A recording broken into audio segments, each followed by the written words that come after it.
তো হ্যালো সবাইকে, এখন যাওয়া হচ্ছে ঝুলন পূজা দেখতে। তো রেডি হয়ে নিয়েছি, চলো তোমাদের সাথে শেয়ার করি। তো ব্যাগটিক নিয়ে দেখো বেরিয়ে পড়লাম ঝুলন পূজা দেখতে। তো পিলপিলিতে আছি। তারপরে দেখো প্রথমে ঢুকলাম একটা দোকানে, মানে গোপালের, আমাদের বাড়ির গোপালের ড্রেস নিলাম।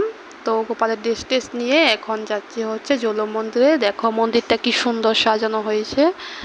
তো অল্প ভিতরে ঢুকলাম, দেখো কি সুন্দর মন্দিরটা।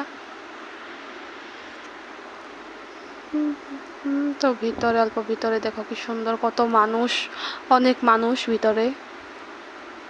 দেখো কি সুন্দর একটা শান্তির জায়গা। দেখো তারপরে ঠাকুরকে প্রণাম টনাম করে অল্প ঘুরে তারপরে দেখো বেরিয়ে পড়লাম, বাইরে আসলাম।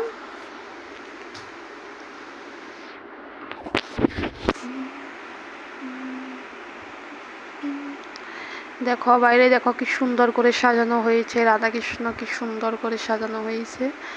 তো অনেক বছর পরে ঝুলন মন্দিরে আসলাম। তারপরে দেখো কি সুন্দর, কত মানুষ, দেখো কি সুন্দর করে সাজাইছে ঝুলনটা।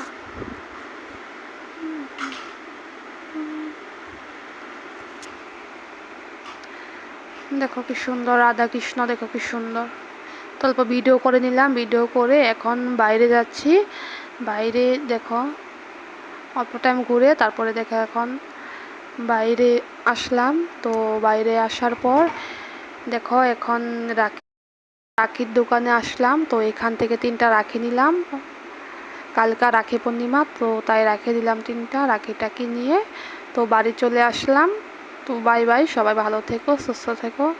আমার ভিডিও ভালো লাগলে লাইক কমেন্ট আর শেয়ার করে দিও। তো বাই বাই, টাটা, সবাই ভালো থেকো।